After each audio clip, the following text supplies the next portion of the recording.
Genesis 45th chapter, verses 16 through 20. It said, the news soon reached Pharaoh's palace. Joseph's brothers have arrived. Pharaoh and his officials were all delighted to hear this. Pharaoh said to Joseph, tell your brothers this is what you must do. Load your pack animals and hurry back to the land of Canaan. Then get your father and all of your families and return here to me. I will give you the very best land in Egypt, and you will eat from the best that the land produces. Then Pharaoh said to Joseph, tell your brothers, take wagons from the land of Egypt to carry your little children and your wives and bring your father here. Don't worry about your personal belongings, for the best of all the land of Egypt is yours. Title of today's word is Black Lives Matter. Black Lives Matter. You know, many mistake the meekness of Jesus for weakness. But folk must truly understand that Jesus has multiple personalities. And yes, he is definitely a lamb. But please don't forget, he's also known as the Lion. Here in this text, Genesis 45, 16 through 20, the children of Israel receive a warm welcome. You see it right there in 16 through 20. It says, the news soon reached Pharaoh's palace that Joseph's brothers, you all remember Joseph, his brothers were jealous of him. And that's how it is. Sometimes our own people get jealous of us when God has big plans for our lives. His own brothers got jealous of what God had planned for his life and threw him in a pit. But because God's hand was on him, he started out in a pit, but ended up in the palace. I want to tell somebody here today, your own people might turn against you because of what God has planned for your life. But don't let that change you. God will take you from the pit to the palace. But now he's gone through a lot. And now from being in the pit, now he's second in charge in Egypt, in Pharaoh's kingdom. God blessed him. And God blessed him for a reason, because now his people back home, they're going through a famine. And in order to survive, they have to leave their land, and now they have to come to Egypt. And it says, but when Pharaoh, when he heard that they had arrived, him and his officials, they were delighted to hear that they were on their way. It says that Pharaoh said to Joseph, tell your brothers this, that what you must do, load your pack animals. He told Joseph, go tell your people to load your pack animals and then hurry back to the land of Canaan. Go back and get your stuff. And then in verse 18, he goes on and he says, get your father and all your family and then come back here to me. And he says, and come back here to this land and I'll give you the very best of the land. And he says, and you'll have the very best to eat from all the best that the land produces. And then in verse 19, he goes on, he said, then Pharaoh said to Joseph, tell your brothers, take wagons from the land of Egypt to carry your little children and your wives and bring your father here. And then he closes it out in 20 and he said, don't worry about your stuff. Don't worry about your personal belongings. For the best that we got in the land, we're going to give it to you to enjoy. Well, he received a warm welcome. They received a warm welcome in Egypt. Pharaoh and his leaders were delighted to have the Hebrews in Egypt. Pharaoh and his leaders promised the new residents prime parcels of land. They clearly understood how difficult it would be for the Hebrews to experience true progress without ownership of assets that retain value or appreciate. You can go and buy all the little stuff you want.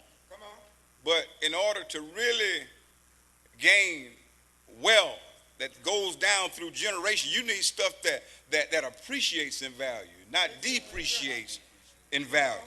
And Pharaoh understood that they needed, in order to really experience true progress, they needed to have ownership of assets that retain value and appreciate. Maybe that's why the well-intended folk in this country promised the freed Negro slaves 40 acres and a mule. Maybe they said, we understand that if they're going to really progress, we need to give them land, and we need to give them assets that hold and retain their value. I don't know about you, but I'm still waiting on my 40 acres.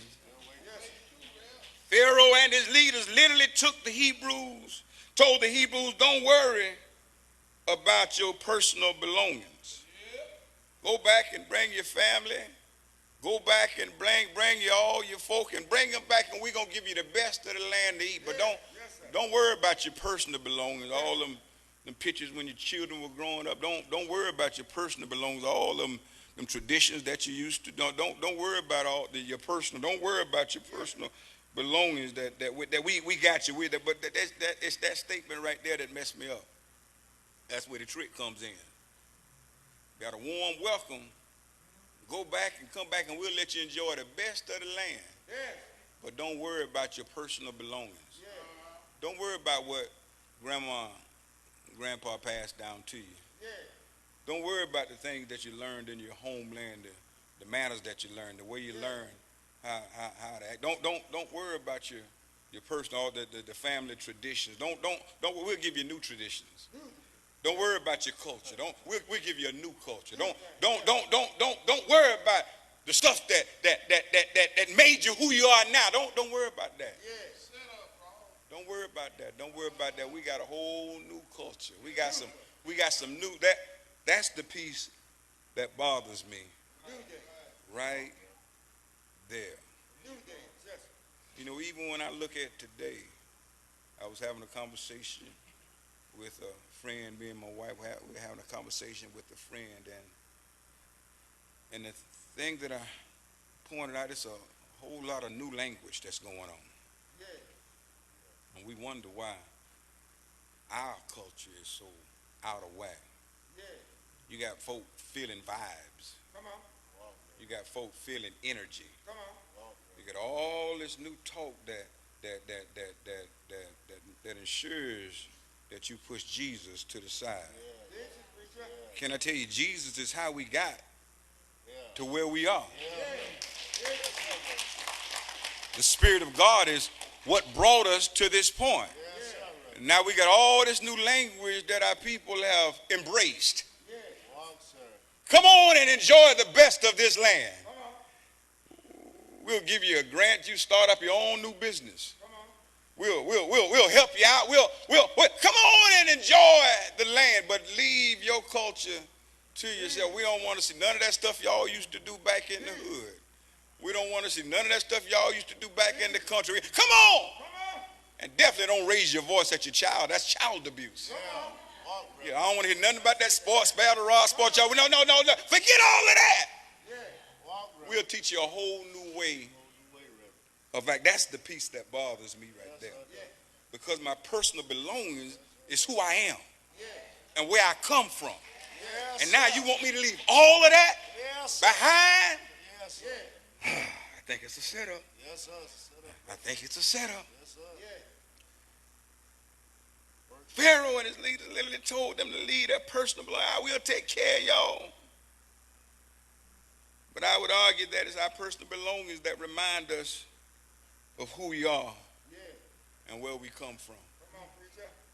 I don't care how you get. You're going to be reminded. Y'all saw them police officers in Memphis? Yeah, they didn't know police officers get convicted that quick. They didn't know they can get charged that quick. They didn't know they could lose jobs that quick.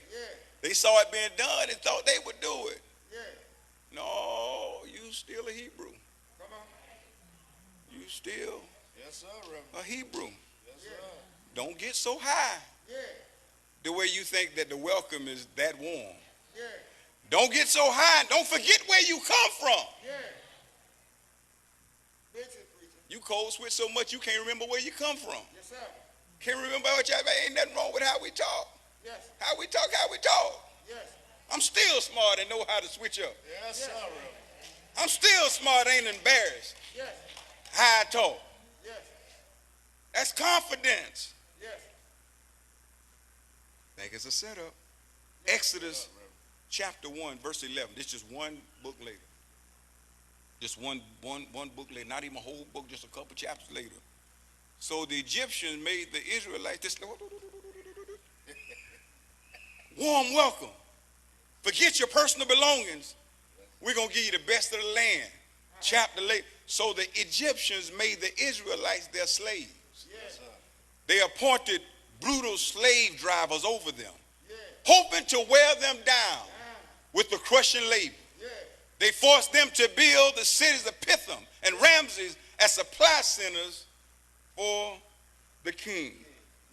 Hold on, you telling me the climate has now changed? Yes, sir. The climate has now changed from the Hebrews receiving a warm welcome to now being perceived and treated as suspects and targets of systems that have intentions to break down. My God, my God. Bryce, are you still back there, Bryce?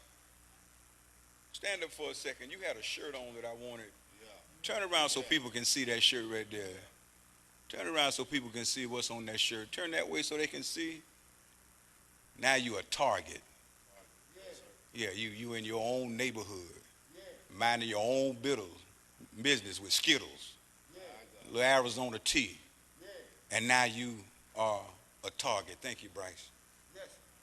The climate has now changed. The warm welcome has cooled off. And now they're targets of systems that have intentions to break us down. Unfortunately, we get distracted by trying to identify and remove oppressive people. Don't get so caught up on the people. It's the systems that go from people, and then even to black people. It's systems that are intended to break us down. We need to work hard at toppling systems, school to prison pipeline. Your child get into a fight at school, the police are called. Somebody else's child get into a fight at school, parents are called. Your child has a run in, now they got to remember all the stuff you taught them. Shut your mouth. Hold your hands up so they can be seen. This whole rule book you had to teach your child so they could live by folk that should protect them. They got to remember all of that. Your child can't even go and play in the neighborhood at the playground. Come on. Listen. Without some little kids that look just like them want to play cowboys and Indians. Pull out guns at the park, shooting at the mall. Trauma. The systems that need to be toppled. See, a system tell our young boy, you kill a young black boy, might get 3-5 years if we put in the time to find you. You mess around and kill another child or another human, you're going to be in jail for the rest of your life. Systems say that there's no value on certain people.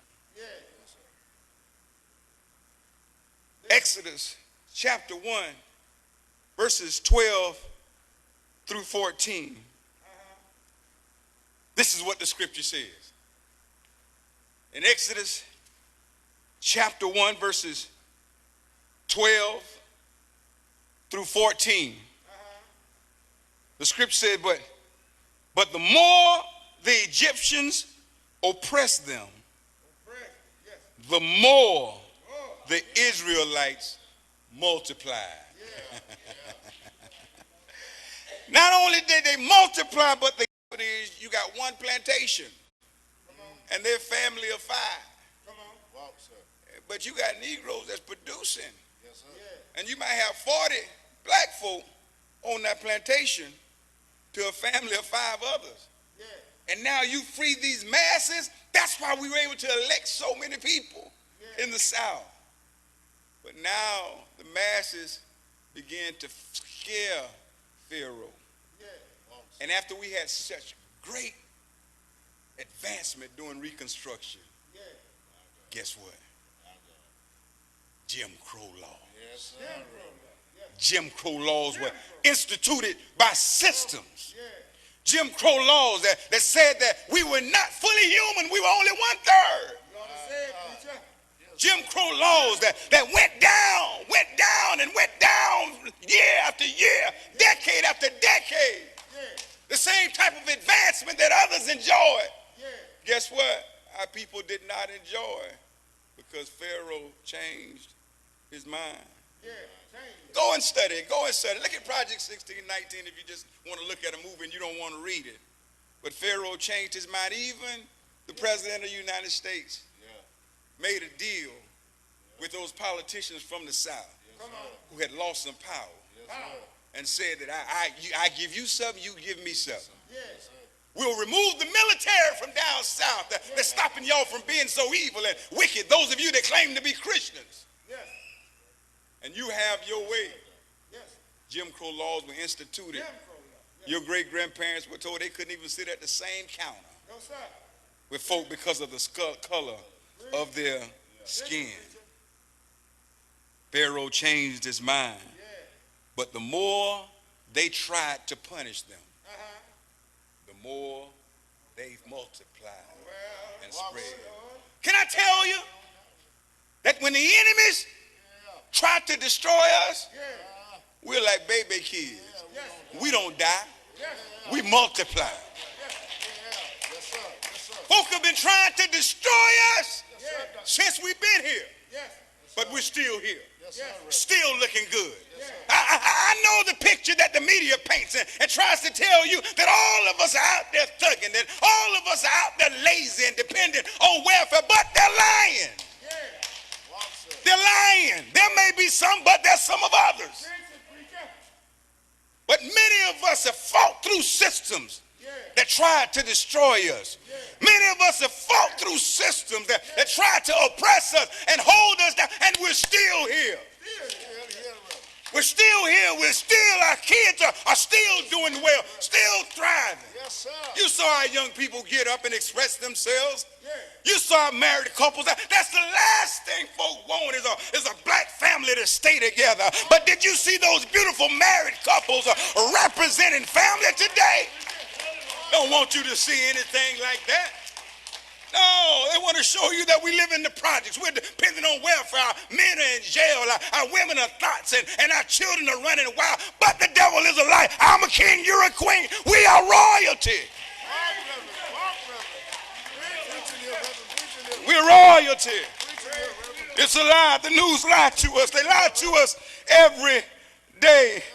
The more they try to oppress, the more the Israelites flourished.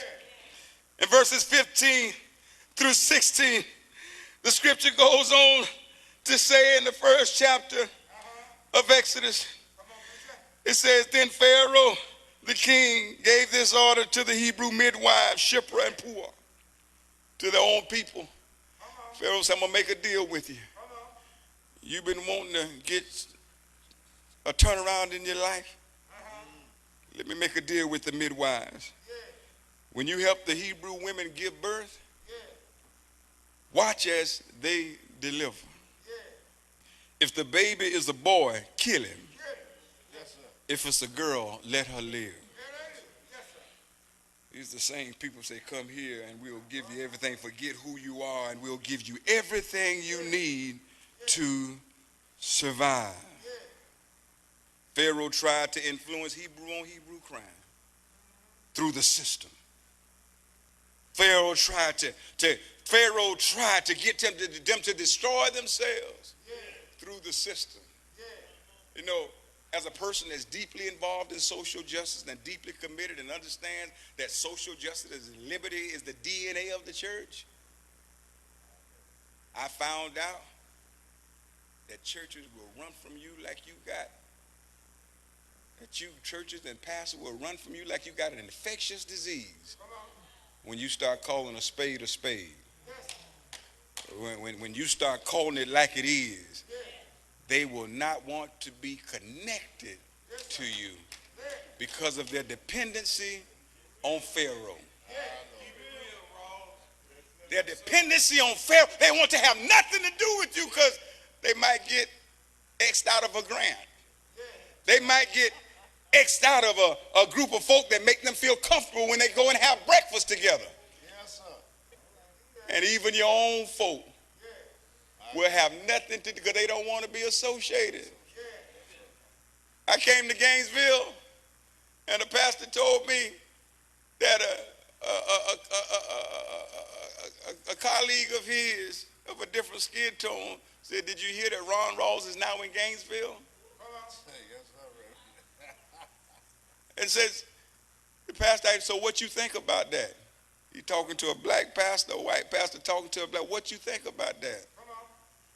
I'm sure he didn't tell me what he said. What made my ears perk up was he has no respect for you to ask you that question in the first place. Because I guarantee you wouldn't ask me that question. What do you think about it? Being controlled like a puppet. Hebrew on Hebrew crime. Us turning against one another. Us terrorizing our own communities. Our young boys terrorizing our own communities to where our older people don't even feel safe to do what we did naturally. Sit out on a porch and just enjoy life. And then we're all quiet talking about no snitching while our people are in jeopardy of dying every day. Systems, we fell prey to systems. And then in chapter 1, verse 22, Pharaoh said this. He says he gave an order to all his people.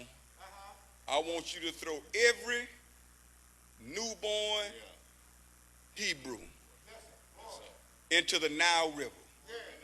But you can let the girls live. The boys have no value. There's no worth to them. They have no value. Throw them in the Nile and you can let the girls live. Then we start separating ourselves. Our women turn against our men and all our men turn against our women and we're divided. Now drowning is a form of suffocation where people die of an inability to breathe or retrieve air. I can see these young Hebrew boys dying while mouthing the words, I can't breathe.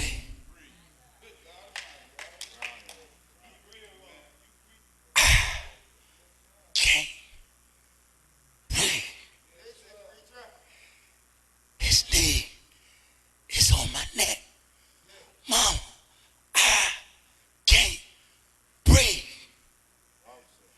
They put me in jail for 15 years for selling crack cocaine. But they give probation for selling pure cocaine. I'm out of jail and I can't find a job. I can't breathe. I'm trying to take care of my family. I'm trying to do the right thing. I'm trying to walk the right way. But I'm a man too. I can't breathe. Folk are looking down on me, telling me to pull up my pants, making me feel like I'm a nobody. But I can't breathe.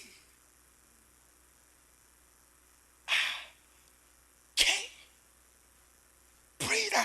I see these babies. I see these babies walking the street now, lost. Can't breathe. Schools don't have the same resources. Can't breathe. And then once they starve the schools out, don't bring in the resources, and now they're underachieving. Now they close our schools down. Come on over to Egypt. Come on over to. Can't breathe. And my parents are running behind folk because of a political party that don't even want us to have schools in our community. Imagine if we had caring and sharing all over our East Side community. Passage Family School all over our East Side community. Gifted folk that cared about educating our children. But the systems. And we're tricked and we're deceived because of political party. Can I tell you, doesn't matter if Pharaoh wear a blue scarf or a red scarf. Pharaoh is still Pharaoh. Can't breathe.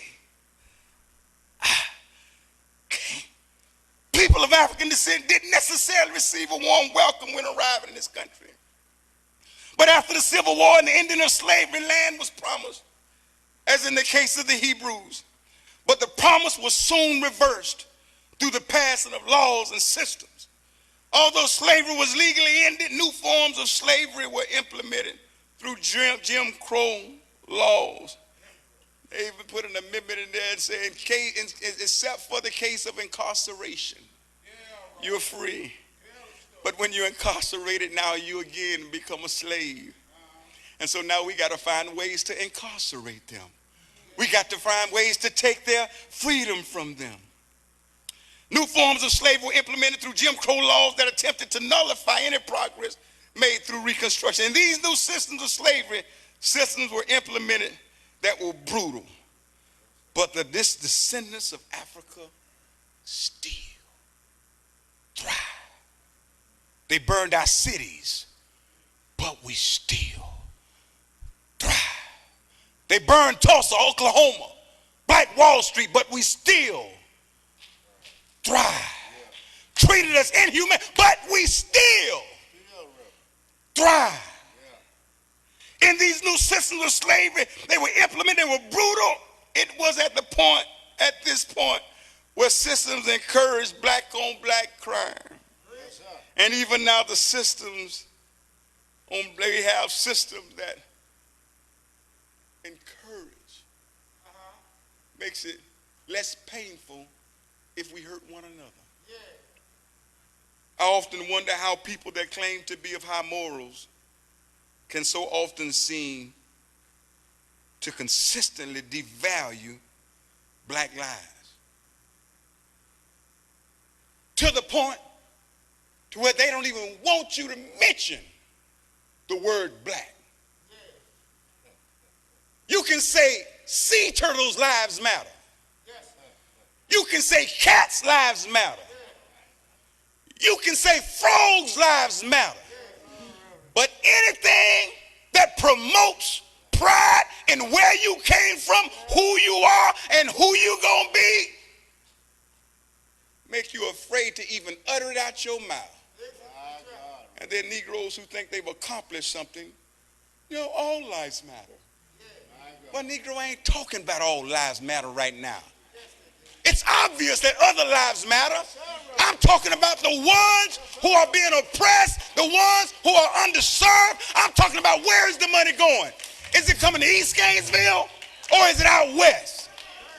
Where's the money going?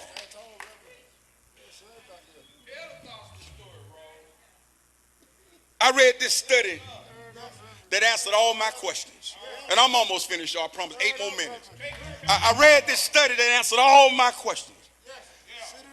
As sociologists Keith Kilty and Eric Swank observed, eliminating savages is less of a moral problem than eliminating human beings. Eliminating savages is less of a more, the way I say it, the way I perceive it, the way I speak it. I call them a savage, and then it's less of a moral issue than if I call them a human being. And therefore, the natives in this land, they refer to them as American Indians. American Indians came to be understood as a lesser race because they were uncivilized savages. If I call them a savage, then I'm literally doing society a good deed by eliminating savages, thus providing justification for the extermination of native people. Thug, nigger, 1/3, less than. They're not humans. They're savages. They're wild. They're gangsters. They're gangs. And so it makes sense for us to implement policy that eliminates savages. I can go to church on Sunday morning, get out of church, go to the public square, and watch a savage get hanged because they're savages. They're not human. They're not men. They're savages. They're wild animals. Look at them. They've made their statement. But Trayvon Martin, Renisha McBride, Jordan Davis, Rekiah Boyd, Jonathan Farrell, Oscar Grant, Sean Bell, Amadou Diallo, Garrett and Carl Hopkins Jr., Marlene Pinnock, Eric Garner, Rosan Miller, Ursula Orr, Michael Brown, Alton Sturt, Freddie Gray, Walter Scott, Christian Taylor, Laquan McDonald, Yvette Smith, Latanya Haggerty, Philando Castillo, Samuel DeBose, Akai Gurley, Brendan Glenn, Breonna Taylor, Ahmaud Arbery, Tyree Nichols, killed by black police officers. Sandra Bland and countless others who are being killed daily by our own kind. They're speaking to. Psalms 139:14 finally says, thank you for making me so wonderfully complex.